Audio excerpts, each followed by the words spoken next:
Bagaimana saya melihat eh, orang-orang yang syahid di sini ya Mas ya. Bagaimana badan mereka terburai. Saya melihat dengan mata kepala saya sendiri. Kemewahan paling mahal itu bukan menu makanan yang berlimpah, tapi bisa sujud dan berbuka dengan tenang tanpa rasa takut. Mereka bertahan hidup dari bantuan.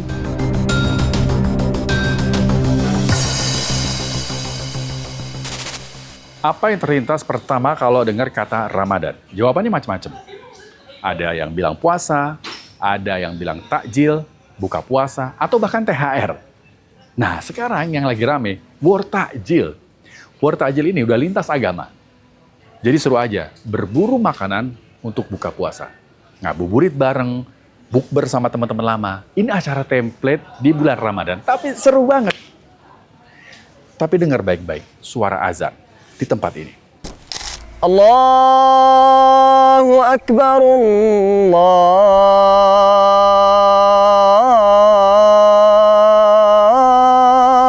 Akbar.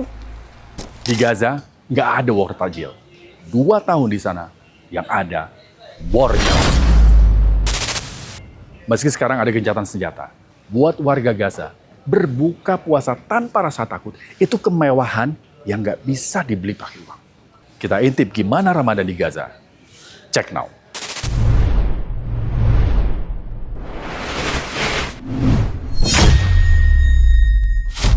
Pasti banyak pertanyaan, gimana puasa di Gaza? Apa pasukan Zionis masih menyerang warga Gaza? Terus gimana mereka menjalani puasa? Ini memang Ramadan pertama Gaza setelah 2 tahun sebelumnya digempur habis-habisan sama penjajah Israel. Korbannya juga nggak sedikit. Kalau data Kementerian Kesehatan Palestina, ada 72.000 warga Gaza yang syahid sejak agresi Israel Oktober 2023. Tapi kalau merujuk pakai data The Lunch Global Health, jumlah warga Palestina yang tewas dalam 15 bulan pertama konflik di Gaza lebih dari 75.000 orang. Saya menyaksikan sendiri bagaimana teriakan anak-anak di sini, teriakan ibu-ibu di sini. Bagaimana saya melihat orang-orang yang syahid di sini ya Mas ya. Bagaimana badan mereka terburai. Saya melihat dengan mata kepala saya sendiri. Suasana Ramadan di Gaza memang jauh berbeda dengan kita di Indonesia. Bahkan untuk ibadah sholat taraweh, mereka harus menerima kenyataan sholat di sisa-sisa bangunan masjid yang hancur. Tapi poinnya, mereka masih semangat untuk ibadah di tengah keterbatasan. Walaupun keadaan masjidnya pun sudah tidak ada yang utuh Mas di Gaza. Oh, satu Tapi masjid mereka pun nggak ada? antusias. Satu masjid pun nggak ada? Tidak satu, saya belum menemukan satu masjid pun yang dalam keadaan utuh. Tetapi mereka antusias untuk datang ke masjid melaksanakan sholat tarawih. Karena ini tahun pertama ya, setelah 2 tahun mereka tidak menjalankan sholat tarawih. Sekarang warga Gaza bergantung sama bantuan, termasuk sahur dan juga berbuka. Karena sebagian besar mereka masih tinggal di pengungsian. Menahan rasa lapar bukan hanya di Ramadan. 2 tahun mereka menjalani hari-hari dengan perut lapar dan ketakutan. Tapi Ramadan tahun ini, kita cek videonya.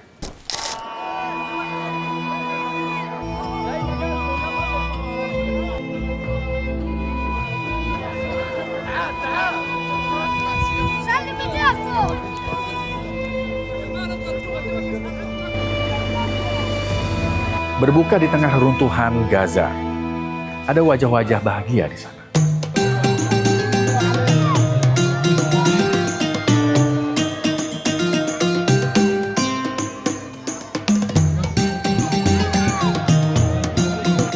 Sebetulnya kalau misalnya kondisi masih sangat memprihatinkan ya Mas ya, karena mereka bertahan hidup dari bantuan.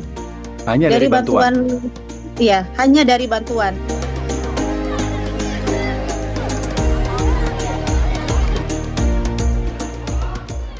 Di sini, kita bebas lari ke sana kemari buat cari takjil yang paling enak. Tapi di Gaza, ada yellow line, garis batas yang nggak boleh dilewati. Salah langkah sedikit, nyawa taruhannya. Sekarang kita bahas nih soal yellow line. Jadi yellow line ini dikuasai pasukan IDF.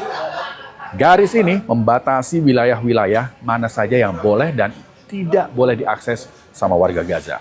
Dan garis ini nunjukin kalau warga Gaza bahkan nggak punya otoritas di atas tanah mereka sendiri. Yellow Line menggerus 58% wilayah Gaza.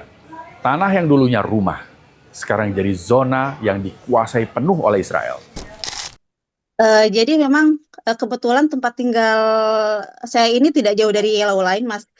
Jadi hampir tiap hari saya mendengar ledakan di Yellow Line itu untuk menghancurkan bangunan-bangunan yang memang ada di sepanjang Yellow Line itu. Tetapi kadang mereka juga menyasar warga. Seperti halnya kemarin ada serangan di Jabalia yang menewaskan 1 orang. Jadi terkadang nih Mas, misalkan karena kita tidak tahu, banyak warga Gaza yang tidak tahu di mana batasannya.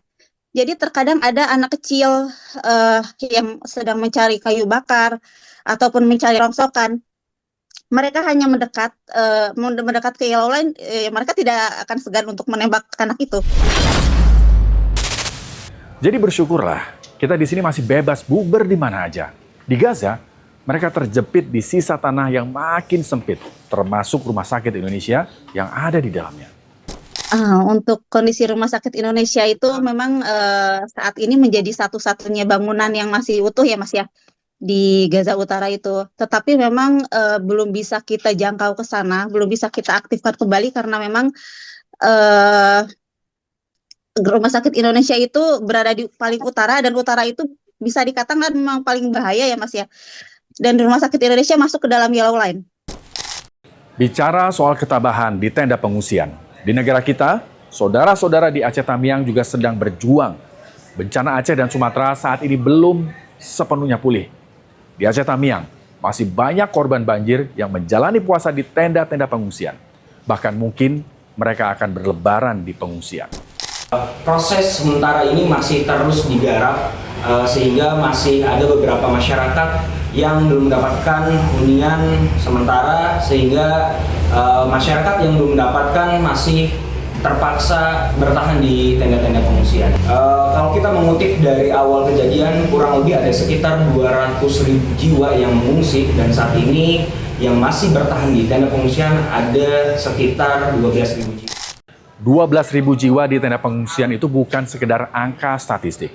Saat kita sibuk berburu takjil, saudara-saudara kita di Aceh dan Sumatera justru bertaruh doa di balik dinding terpal yang sempit dan pengap. Jadi jangan biarkan doa kita hanya terbang ke Gaza. Ingat, saudara-saudara kita di Aceh yang masih terhimpit ketidakpastian. Bukankah Ramadan adalah waktu terbaik untuk saling menguatkan lewat doa-doa yang tulus? Hari-hari ini buat warga Gaza dan Aceh, kemewahan paling mahal itu bukan menu makanan yang berlimpah, tapi bisa sujud dan berbuka dengan tenang, tanpa rasa takut. Demikian Cek No kali ini. Saya Rizky Hasan, tetap kritis, tetap waras. Merdeka!